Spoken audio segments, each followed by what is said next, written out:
Bismillahirrahmanirrahim. Assalamualaikum warahmatullahi wabarakatuh. Alhamdulillah, alhamdulillahilladzi an'amana bi ni'matil iman wal islam. Asyhadu an la ilaha illallah wahdahu la syarika lah wa asyhadu anna Muhammadan abduhu wa rasuluhu la nabiyya wa la rasula ba'dahu. Kita bersyukur kehadiran Allah Subhanahu wa taala. Alhamdulillah, pada kesempatan zuhur yang berbahagia ini kita bisa berkumpul di rumah Allah yang mulia untuk melaksanakan ibadah salat zuhur secara berjamaah. Semoga amal ibadah kita diterima oleh Allah Subhanahu wa taala. Amin amin ya rabbal alamin. Salawat beserta salam kepada baginda Nabi besar kita Nabi Muhammad sallallahu alaihi wasallam. Allahumma shalli ala Muhammad wa ala ali Muhammad. Bapak Ibu kaum muslimin, kaum muslimat, sidang salat zuhur yang dimuliakan oleh Allah. Pada kesempatan zuhur yang singkat ini, izinkanlah kami menyampaikan sebuah kultum ya barangkali yang berkaitan mengenai adab seseorang ya yang masuk ke dalam kamar orang tuanya. Adab seorang anak atau seorang pembantu ya yang apabila dia ingin masuk ke dalam kamar orang tuanya atau majikannya. Bahwasanya agama Islam ini bukan hanya berbicara mengenai syariat dan hukum saja, ibadah saja, melainkan juga di situ banyak berbicara mengenai adab, ya, perilaku, ya, tingkah laku. Di antaranya adalah yang akan kita ingin jelaskan pada kesempatan yang singkat ini, yaitu adab seorang anak, ya, apakah dia itu baligh, ya. Berarti kalau dia laki-laki umurnya mungkin di bawah 15 ya. Atau nanti ya setelah dia baligh. Begitu juga adab seorang pembantu ya, misalnya kita mempunyai pembantu di rumah. Bagaimana adab seorang pembantu tersebut apabila masuk ke dalam kamar majikannya. Di dalam surat An-Nur ayat 58 Allah Subhanahu wa taala berfirman, Ya ayyuhalladzina amanu liyasta'dzinkumul ladzina malakat aymanukum. Wahai orang-orang yang beriman, hendaklah hamba sahaya, ya, di sini maksudnya hamba saya adalah budak ya. Barangkali sekarang tidak ada lagi perbudakan, tetapi kita mengenal sekarang dengan istilah pembantu ya, pembantu rumah tangga barangkali ya. Ya, hendaklah apabila dia itu masuk ya ke dalam kamar ya majikannya, ya suami istri majikannya, hendaklah dia itu meminta izin, liyasta'dzinkumul ladzina malakat aymanukum. Kemudian walladzina lam yablughul huluma minkum salasa marrat. Begitu juga kepada anak-anak ya yang masih kecil, yang belum sampai umur baligh, hendaklah juga meminta izin apabila dia itu ingin masuk ke kamar orang tuanya. Ya. Kapan itu? Allah menyebutkan di sini salah samarratnya, 3 waktu, 3 kesempatan. Kenapa demikian? Karena terkadang Bapak Ibu kaum muslimin kaum muslimat sidang salat zuhur yang dimuliakan oleh Allah, ketika anak tersebut ya masuk menyelonong ya, ke dalam kamar orang tuanya, itu bisa saja nanti dia melihat apa yang seharusnya atau apa yang sepantasnya tidak patut dia lihat. Nah, sehingga nanti terekam di memorinya ya, dan itu berdampak kepada psikologinya, kejiwaannya. Begitu juga dengan pembantu yang terkadang masuk ke dalam kamar kita, nah itu tidak tahu waktu, asal dia membersihkan rumah, dia masuk saja tanpa ya minta izin atau tanpa mengetahui waktu yang seharusnya di situ dia tidak boleh memasuk ke dalam kamar tersebut. Di sini Allah menyebutkan ada 3 waktu, yang mana ketiga waktu tersebut apabila anak ini atau pembantu tadi ingin masuk ke dalam kamar kita atau kamar suami istri majikannya, maka hendaklah di situ dia meminta izin. Kapan saja itu 3 waktu tadi? Yang pertama adalah min qabli sholatil fajri, yaitu sebelum sholat subuh, ya, sholat subuh. Nah, ini barangkali kita orang tua mungkin seperti suami istri, ya, itu barangkali berpakaian yang belum pantas dilihat oleh orang tua, atau ya belum memakai pakaian yang sempurna barangkali, ya, setelah tidur malamnya, ya, kemudian paginya mungkin ya belum bersiap-siap, ya, apakah mandi atau bersiap-siap atau memakai pakaian yang sempurna, yang tertutup dan seterusnya. Maka oleh sebab itu sebelum sholat subuh ini, itu anak, ya, apalagi pembantu, ya, itu dilarang masuk ke dalam kamar ibunya atau bapaknya atau orang tuanya, kecuali setelah dia meminta izin. Oleh sebab itu Bapak Ibu, ya, apabila kamar kita berkunci, ya dikunci, ya. Jangan sampai nanti anak kita, apalagi anak kecil, ya, menyelonong aja masuk, kita belum berpakaian yang sempurna, ya, karena hal demikian itu bisa mengganggu, ya, psikologinya, kejiwaannya.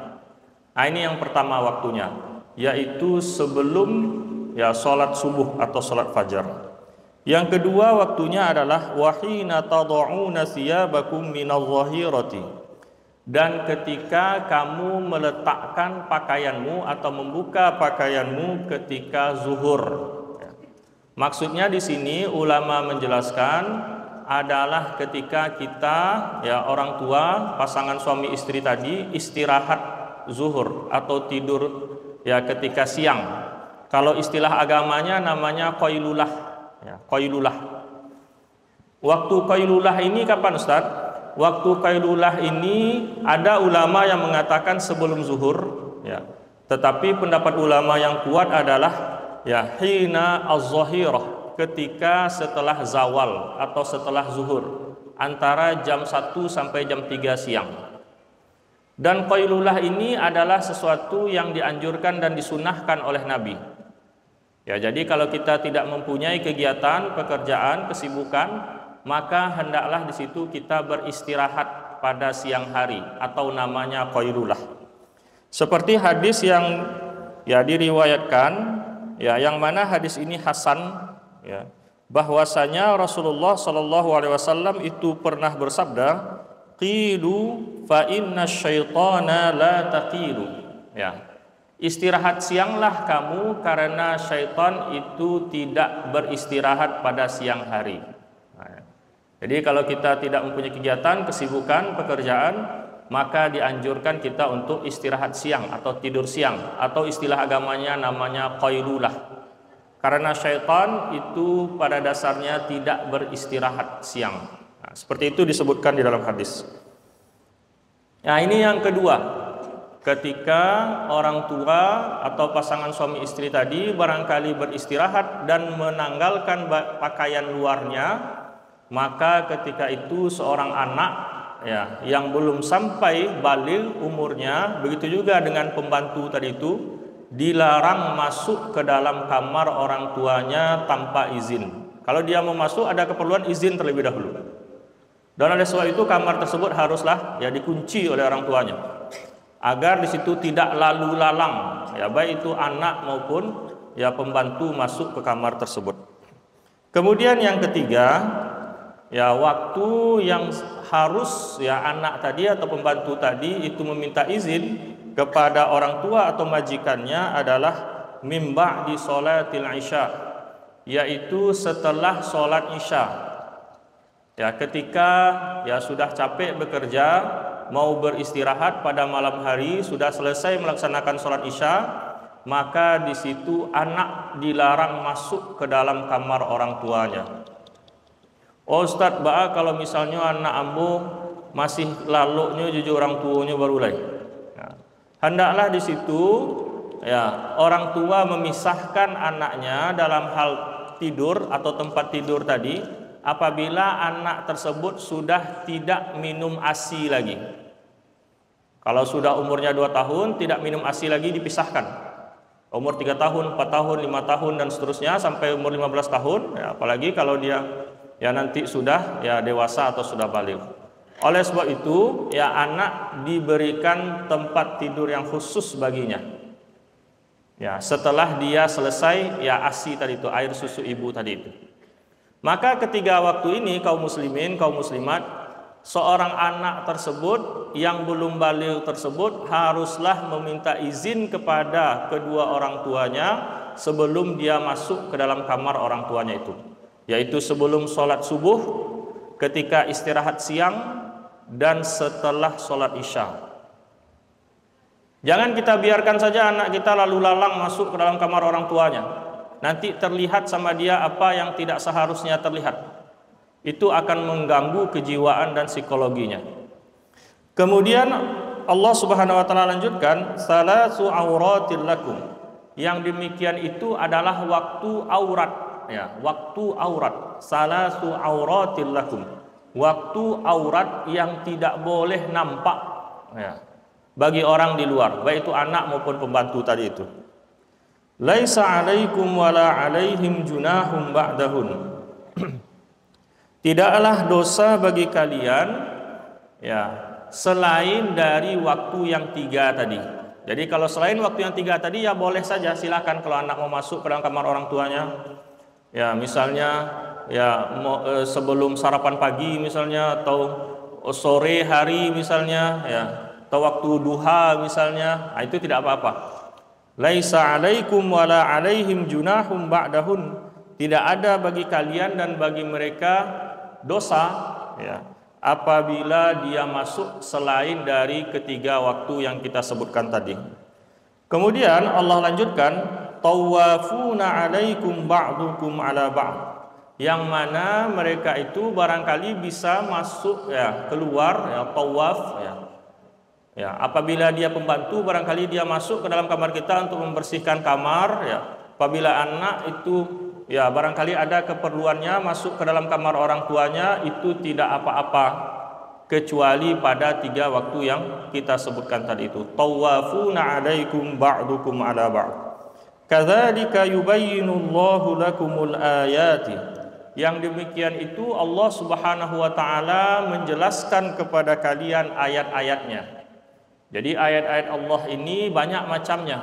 Ada ayat-ayat yang tersurat ya, seperti Al-Qur'an yang kita bacakan ini, ada juga ayat-ayat yang tersirat, yaitu alam semesta ini, atau istilah orang Minang mengatakan alam takambang jadi guru. Begitu juga dengan adab dan keseharian kita. Itu semua adalah aturan dari Allah Subhanahu wa taala. Wallahu alimun hakim. Dan Allah Maha mengetahui lagi Maha bijaksana. Semoga penyampaian kita yang singkat ini ada manfaatnya, kaum muslimin, kaum muslimat. Fa'tabiru ya ulil albab la'allakum tuflihun. Wassalamualaikum warahmatullahi wabarakatuh.